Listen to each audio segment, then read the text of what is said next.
Assalamualaikum warahmatullahi wabarakatuh. Perkenalkan, nama saya Safa Azania Nugroho. Saya berasal dari program studi Pendidikan Fisika Universitas Riau.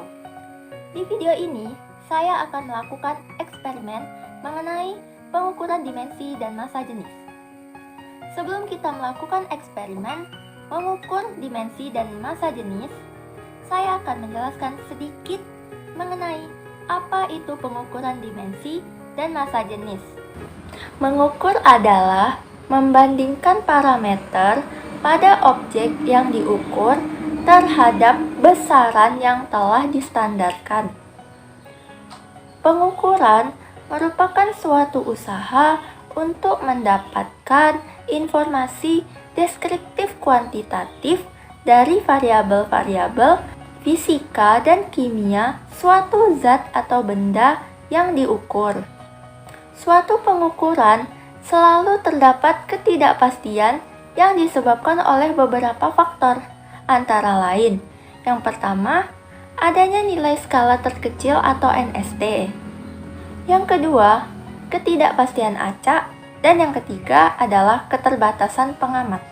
Pada pengukuran, terdapat standar besaran pokok dan besaran turunan, yakni yang pertama, standar untuk panjang. Meter disepakati sebagai satuan internasional atau SI untuk satuan panjang. Yang kedua, standar untuk massa. Satuan internasional menetapkan satuan massa adalah kilogram dan sebuah silinder platinum iridium sebagai standar primer massa di mana benda ini disebutkan bermassa kurang lebih 1 kg. Yang ketiga, standar satuan untuk volume yang ditetapkan ialah liter atau meter kubik. Hal ini disebabkan karena volume merupakan besaran turunan dari 3 kali besaran panjang. Dan yang keempat adalah satuan untuk massa jenis ialah kilogram per meter kubik dengan notasi ilmiah Rho. Hal ini disebabkan massa jenis merupakan besaran turunan dari massa dibagi volume. Nah, sekarang kita sudah tahu kan apa itu pengukuran dan massa jenis. Selanjutnya kita akan melakukan eksperimen pengukuran dan massa jenis. Oke, without any further ado, let's start it.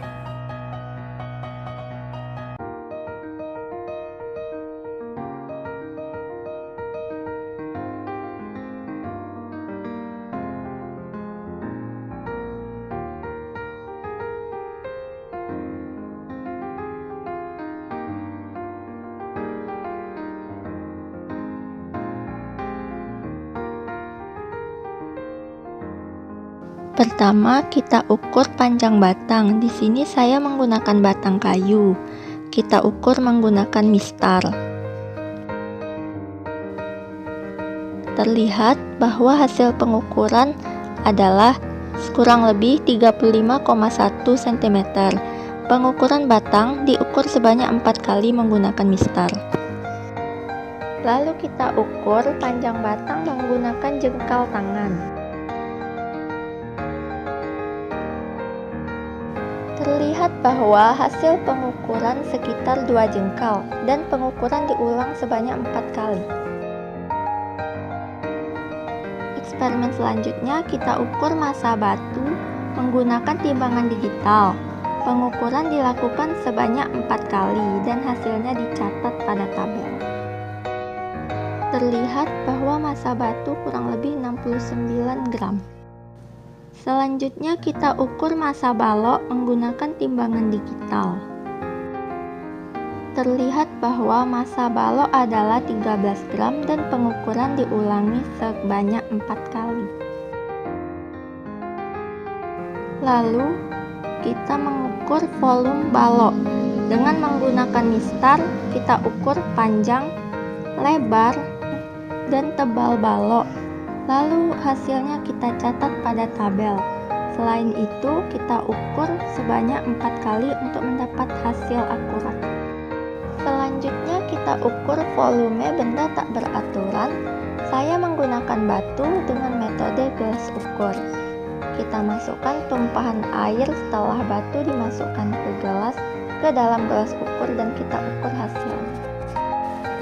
Semua percobaan yang telah kita lakukan dilakukan sebanyak 4 kali di masing-masing percobaan agar kita mendapatkan hasil yang akurat.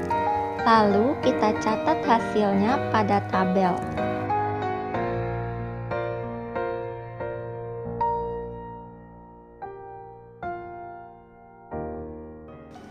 Berikut adalah hasil pengukuran dari eksperimen yang telah kita lakukan.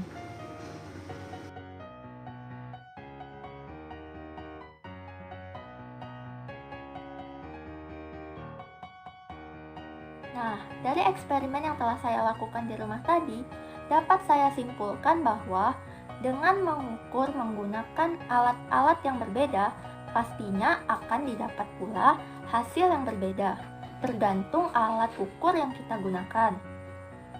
Untuk mengukur panjang, penggunaan mistar memberikan hasil yang lebih konsisten dan akurat dibandingkan diukur menggunakan jengkal tangan. Hal ini tentu saja disebabkan karena mistar merupakan alat ukur yang baku. Selain itu, terdapat perbedaan NST pada alat ukur baku yang digunakan, seperti mistar kurang lebih 0,1 cm dan NST timbangan digital kurang lebih 1 gram. Lalu, untuk massa jenis benda beraturan dapat diukur dengan mengukur panjang, lebar, dan tebal benda, lalu dibagi dengan massa benda tersebut. Dengan rumus Rho sama dengan M per V. Sedangkan untuk benda tidak beraturan, kita dapat menggunakan metode mencelupkan benda yang tidak beraturan tersebut ke dalam gelas ukur yang berisi air. Oke teman-teman, sekian video eksperimen dari saya. Jangan lupa like, comment, dan subscribe ya. Dadah, assalamualaikum warahmatullahi wabarakatuh. See you next time.